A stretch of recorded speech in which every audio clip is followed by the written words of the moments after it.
So my question to us this morning is, are you ever satisfied? And will you ever be satisfied?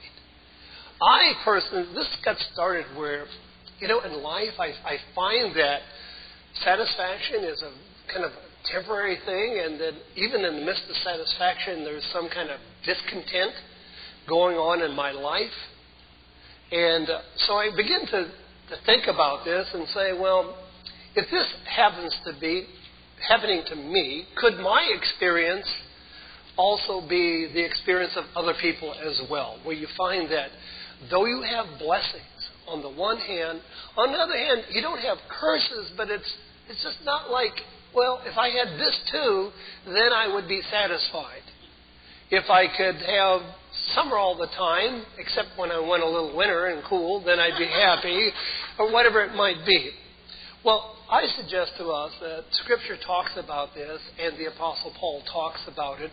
He uses a little different word, but I think they have a connection. They're kissing cousins. The Apostle Paul talks about being content. Being content. And you think, well, wait a minute, would contentment lead us to lethargy? Well, I'm content, I don't need to do anything more, or just, let life go on.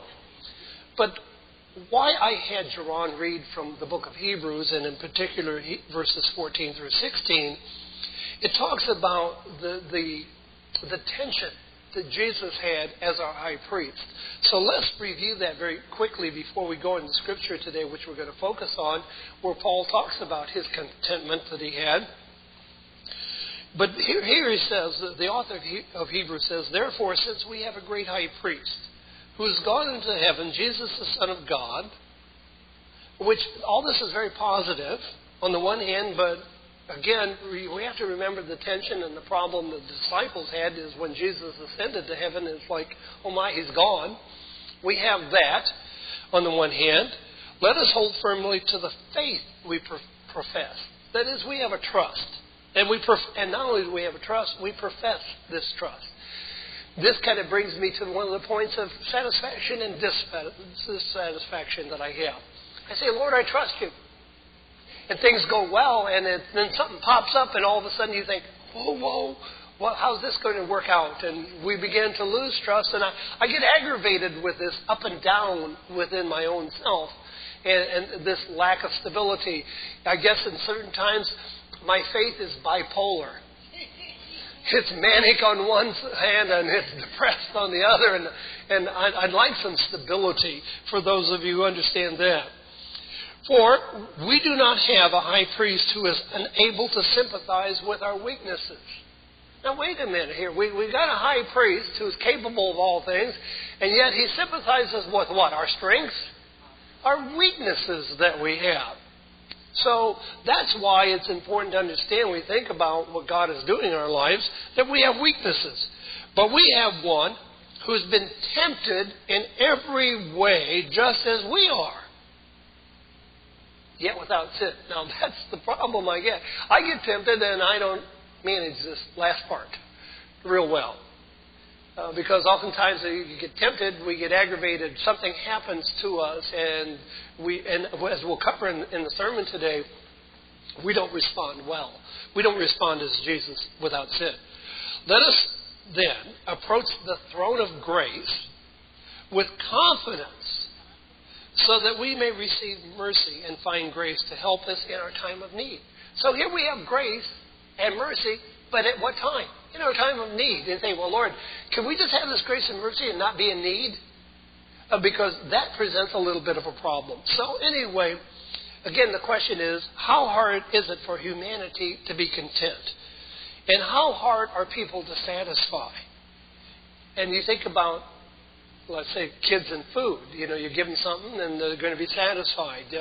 God gives us a blessing and we're satisfied momentarily. Even in our best day, there's usually something wrong. I had a conversation with a pastor friend of mine this past week. We talked about all the blessings. And yet we have over here issues. Kids, grandkids, and some very, very difficult situations that they're going through.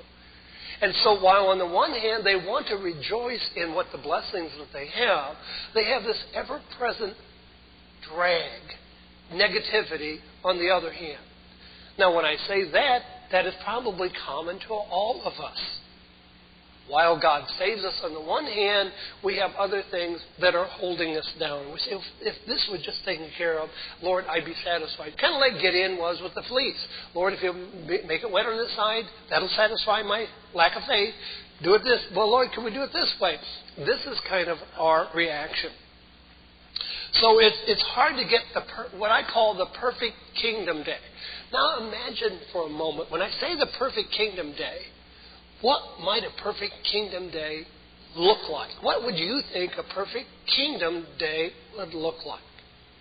Anybody have an answer to a perfect kingdom day? Maybe in your life or whatever.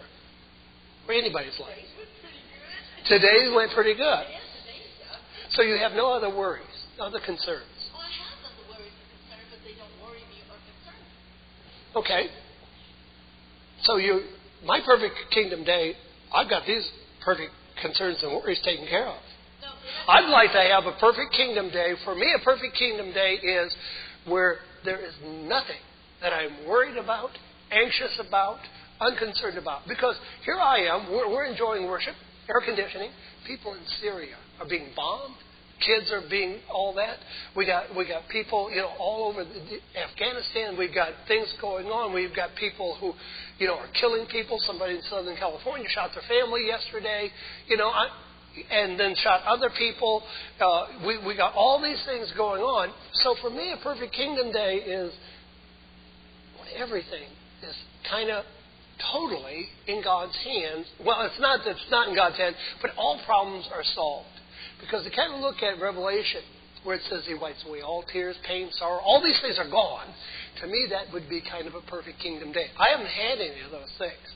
And yet I've had incredible and wonderful blessings all along the way. Oh, by the way, Jeanette, it'd be a better day for me in perfect kingdom day if every seat in this house was filled. How do we know it's not? Thank you. It would be a perfect kingdom day if I knew that. See, if I could see, and what you're saying is a well-taken comment. Well, who's saying there aren't angels sitting next to all of you? Then that's your point. Be perfect I think if I could see it, but if I could see him, I'd be scared the stew out of me.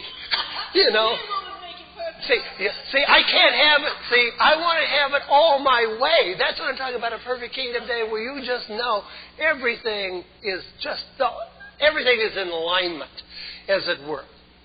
And we think, well, not just that, but a perfect kingdom day, that the fullness of the kingdom, all of our family and friends, those loved ones that have died, that they're alive and well and everything.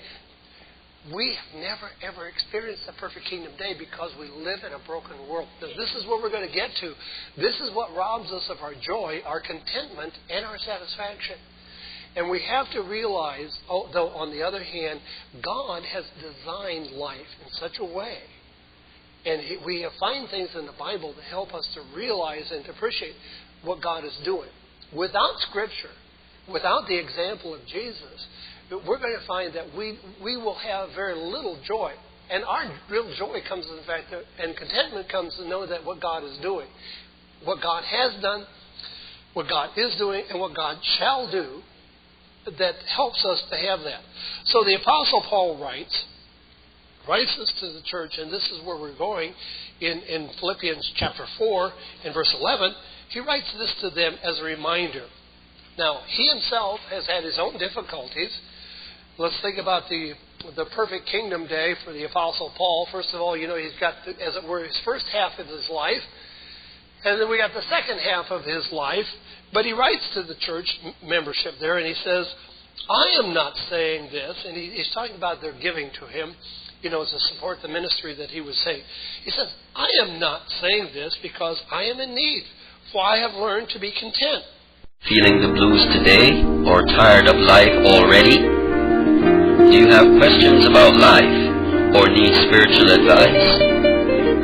We can help.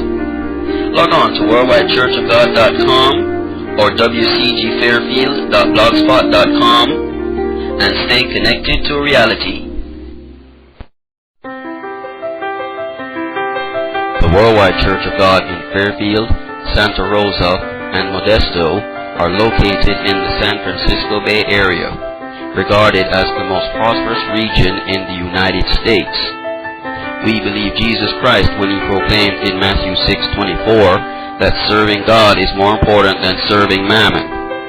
We welcome everyone to come and worship and fellowship every Saturday at the times listed on your screen and on our website, worldwidechurchofgod.com.